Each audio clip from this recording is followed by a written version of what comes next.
So, hello, I'm aLex. We're here together through Sun and Moon Yoga Studios YouTube portal.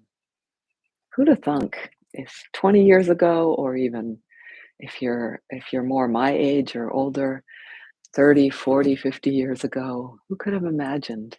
But science fiction often does tell us, conjure up these things, and it seems like whatever the human mind can imagine can happen.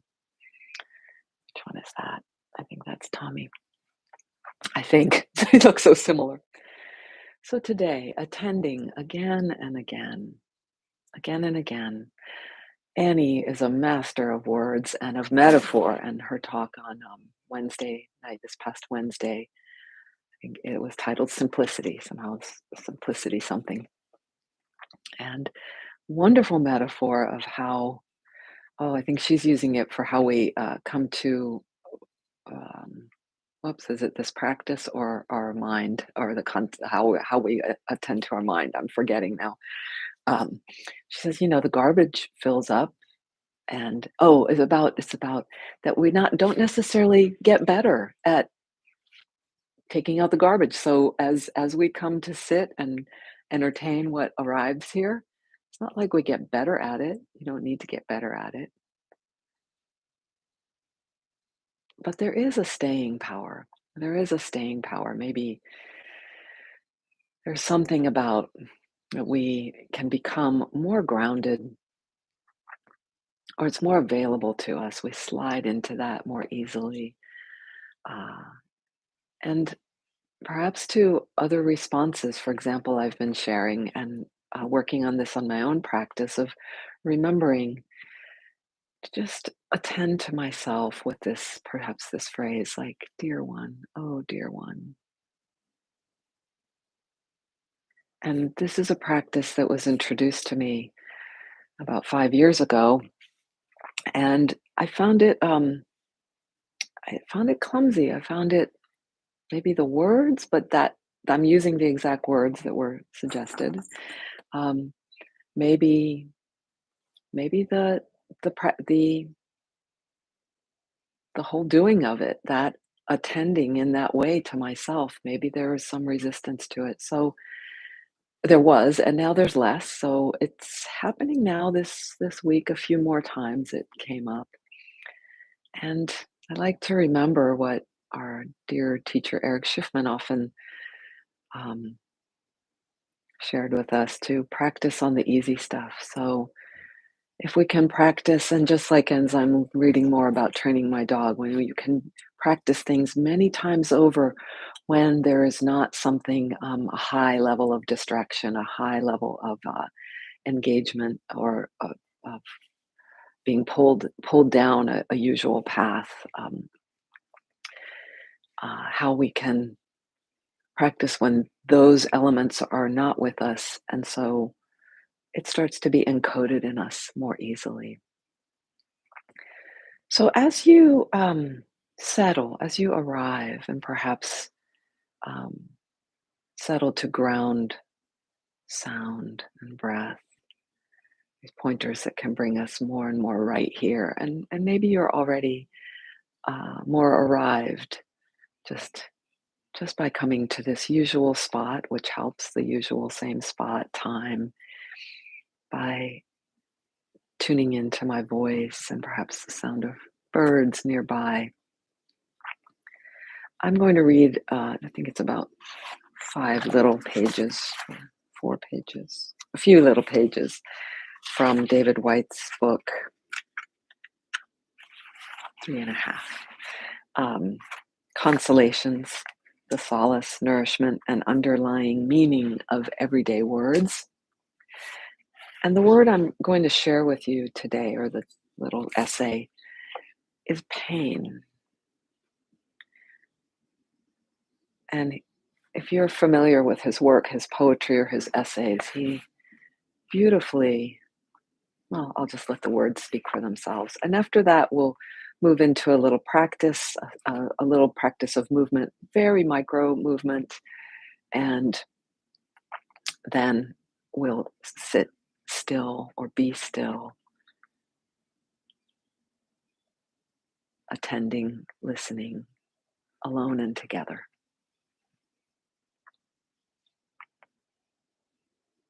So as you listen to these words, listen as if with your mind, your heart, your cells, your breath, your whole being, and with a lightness that isn't grasping too hard, but enjoying and floating. Maybe you'll float into one area and then you won't even hear me for a little bit. And so be free to just really listen openly and freely. Pain is the doorway to the here and now. Physical or emotional pain is an ultimate form of ground, saying to each of us, in effect, there is no other place than this place, no other body than this body, no other limb or joint or pang or sharpness or heartbreak, but this searing presence. Pain asks us to heal by focusing not only on the place the pain is felt, but also the actual way the pain is felt. The actual way the pain is felt. Pain is a form of alertness and particularity. Pain is a way in. Through the radical undoing and debilitation of repeated pain, we are reacquainted with the essentialities of place and time and existence itself. In deep pain, we have energy only for what we can do wholeheartedly and then only within a narrow range of motion, metaphorically or physically, from tying our shoelace to holding the essential core conversations that are reciprocal and reinforcing within the close-in circle of those we love. Pain teaches us a fine economy in movement, in the heart's affections, in what we ask of ourselves, and eventually what we ask in others. Pain's beautiful humiliations make us naturally humble and force us to put aside the guise of pretense. In real pain, we have no other choice but to learn to ask for help and on a daily basis. Pain tells us we belong and cannot live forever alone or in isolation. Pain makes us understand reciprocation. In real pain, we often have nothing to give back other than our own gratitude, a smile that perhaps looks half like a grimace, or the passing friendship of the thankful moment to a helpful stranger. And pain can be an introduction to real friendship. And it tests those friends we think we already have, but also introduces us to those who newly and surprisingly come to our aid. Pain is the first proper step to real compassion. It can be a foundation for understanding all those who struggle with their existence. Experiencing real pain ourselves, our moral superiority comes to an end.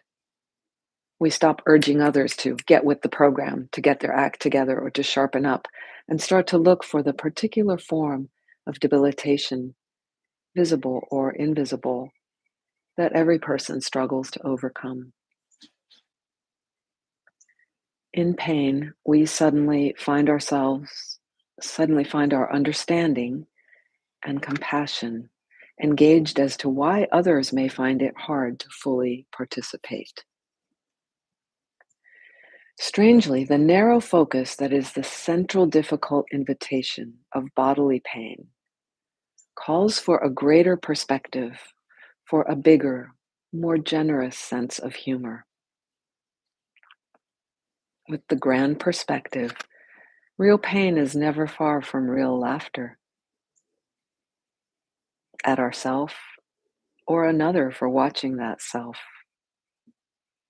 laughter at the predicament or the physical absurdity that has become a daily experience.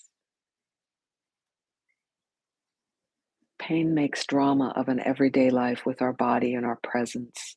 Firmly caught on stage and in the spotlight, we are visible to others in a way over which we have no choice, limping here or leaning there. Lastly, pain is appreciation. For most of all, the simple possibility and gift of a pain-free life. All the rest is bonus. Others do not know the gift in simply being healthy or of being consciously free to move or walk or run. Pain is a lonely road.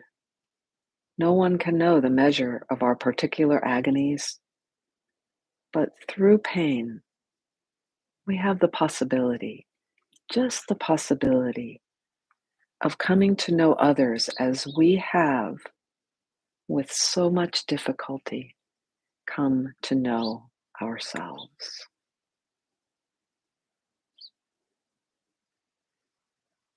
The possibility, just the possibility of coming to know others as we have, with so much difficulty, come to know ourselves.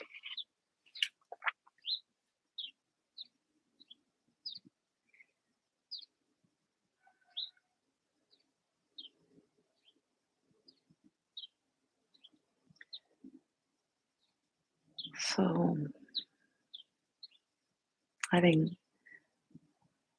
these meanings, letting these words, symbols sink in, perhaps letting the energies that it evoked, these words evoked in ourself.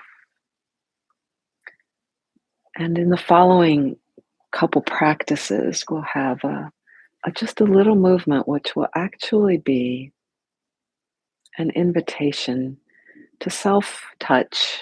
We have done, I don't remember now recently if we've listened, maybe last week we listened for the breath with 2 fingers. Depending on how you're positioned, my foot, a foot that's hurting, my right foot is close to my hands are on it. I'm going to just kind of hold and squeeze, more give touch than give massage. There may be some deeper pressure or just light touch or holding, using my 2 hands on my foot. Perhaps you might, I'll just give you some ideas. You might also just take your hands, your fingers over the muscles that connect the neck and shoulders and spine here and let them hang or touch. You could let your head bow and or you might massage, you might hold one hand, might give attention to the other. You could touch any part of your body, of your own body. And perhaps if you want to address, so with this topic that I've just read of pain, perhaps there's more of an emotional pain and you just maybe hold your hands in a way on, as if to hold that metaphorically, or even better, locate if that emotional feeling has a correlate in the physical body, has a location. You can ask for that. And we'll do this for a few minutes. You can do it from any position, sitting, lying down. You can also then, we'll segue with a bell and a bow into stillness. And again, that can be in your same position or a different position. And so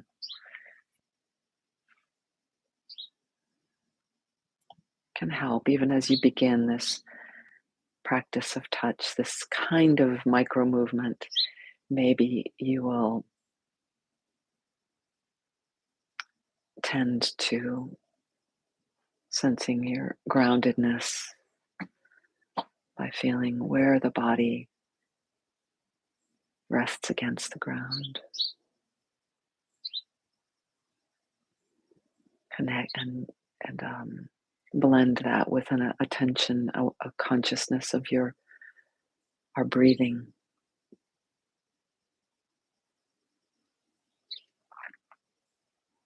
consciousness of our breathing,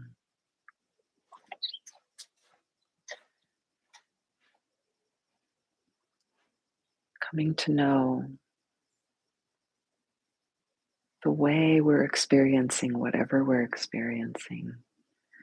And once again, as with other practices we've done, where I'm inviting one part of us, the hands, to touch a part of the body, there's a relationship here, a giving and receiving, you might say. And it might seem like the hands are giving to in my case, to the foot. And there's a directionality of that, a receiving, and as I said, a giving and receiving. But you also may notice and be open to what the hands are receiving, what the body part is giving, and the hands are receiving. And so it may become more like a conversation.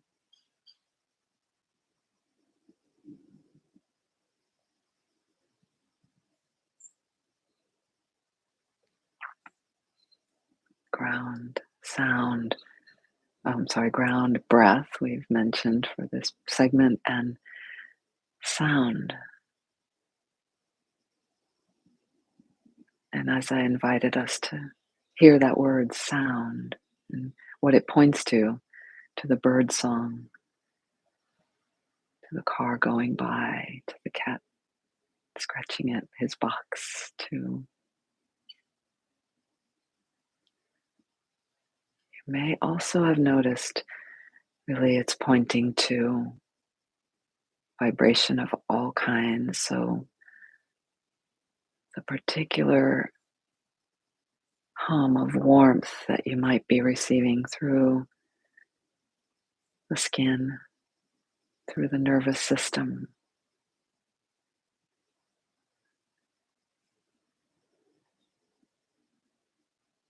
including this context, this container of our time together through this video, through this electronic format, through the electrons,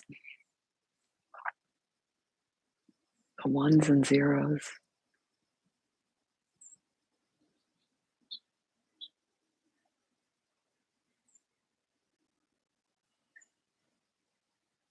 And perhaps for another few breaths of this, if you haven't been changing how you are touching, maybe do something a little different. Doesn't have to be much, just shift or push less hard or push more hard a little, but small, micro, that we really have the opportunity to feel the feelings, the feeling tone.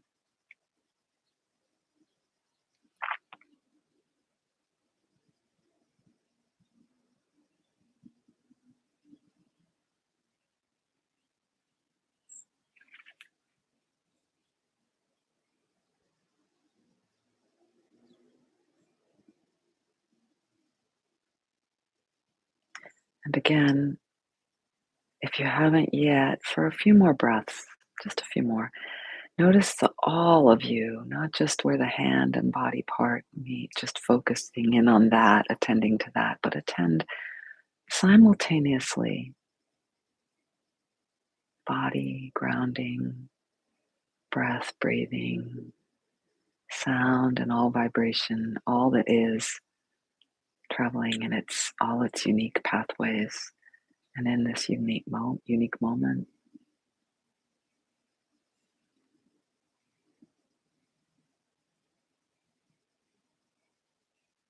And when you're ready to release your hands, don't jump too far to our meditation seat, but release your hands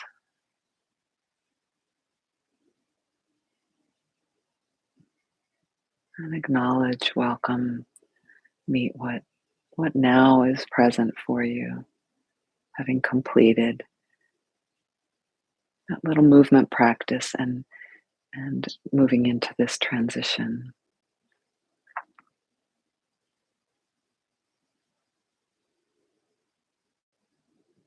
write a little postcard mentally or even say it out loud to if you were to describe uh, the way you're feeling right now, the way you're what you're experiencing that you would share with another, but really most importantly with yourself.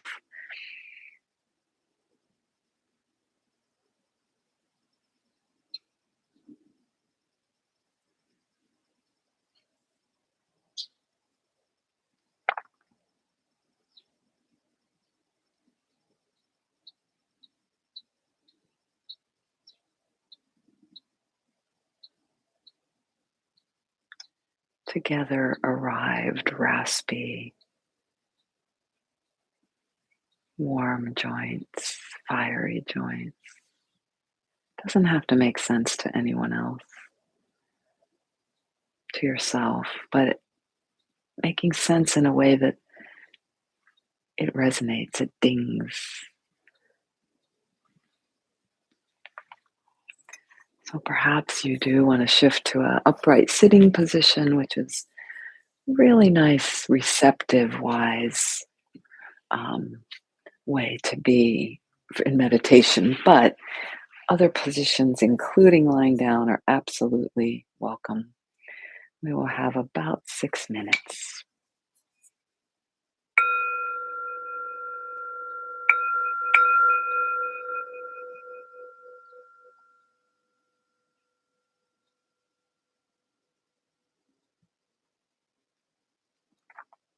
A little different cadence to the bell.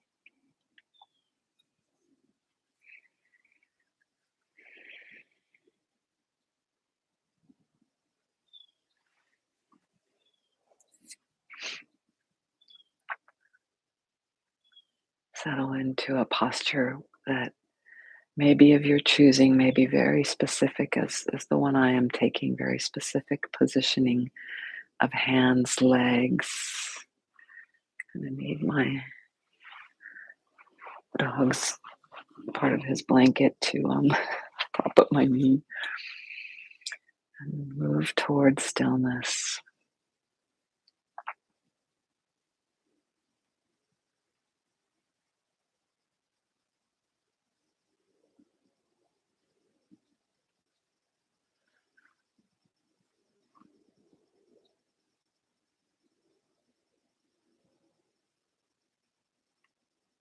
There's an alertness in the seated posture, the upright spine, and the relaxed skin and shoulders, but lightly open ears, senses, mind.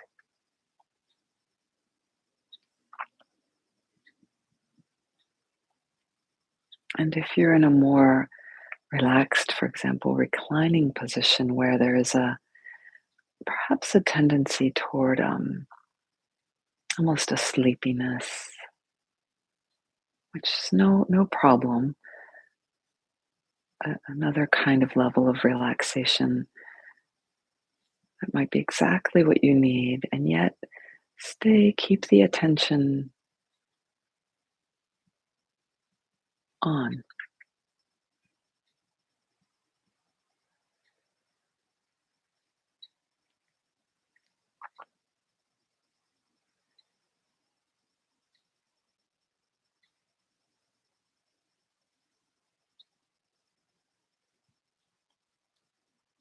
And we just attend that we are still attending over and over. And sometimes there will just be an ease of that just being with us, that consciousness of wide open, boundless awareness.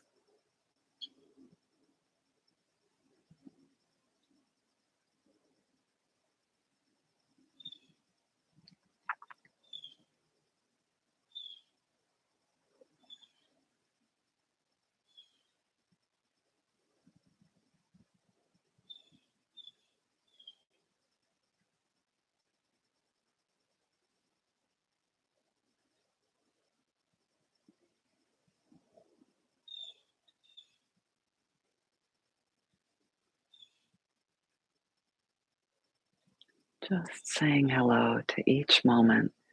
And that moment might be a moment of, oh, I've been drifting off. Hello, drifting off.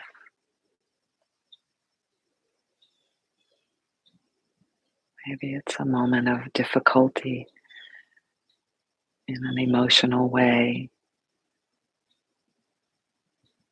Hello, dear one.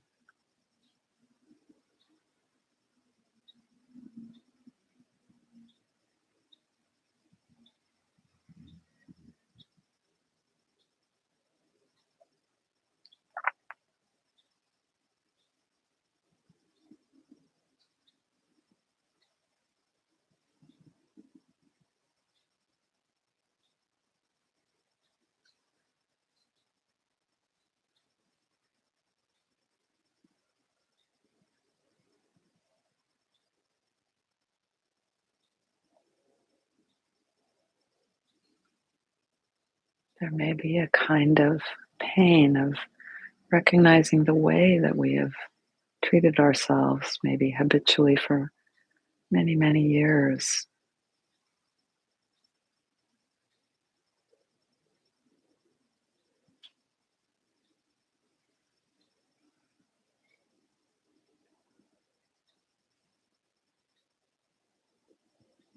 Hello, sharp action, sharp thought.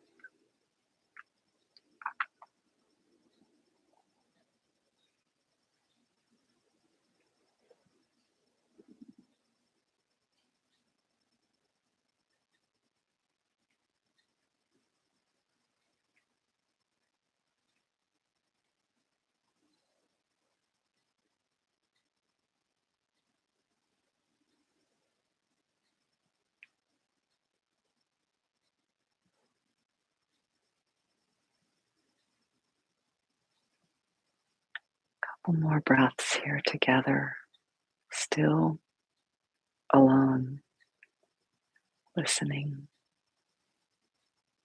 together.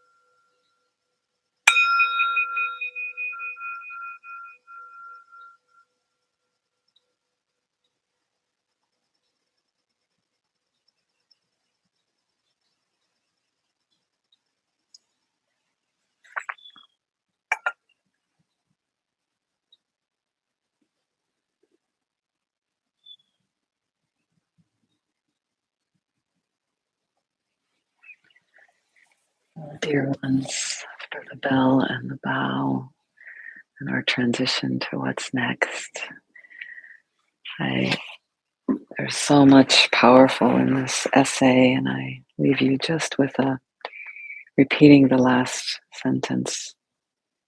Pain is a lonely road. No one can know the measure of our particular agonies, but through pain, we have the possibility, just the possibility, of coming to know others as we have, with so much difficulty, come to know ourselves. I wish you remembering to again and again, again and again, attend to yourself. Oh, dear one, I screwed up, forgot something. Oh, dear one. Maybe just a few seconds of lingering with, or even with maybe something, what would be easier? I don't know which shirt to wear. I don't know what to wear. Pause. Oh, dear one. Practicing on the easy stuff. Thanks for being here with me. Have a wonderful, wonderful rest of your day. See you next week. Ciao, ciao.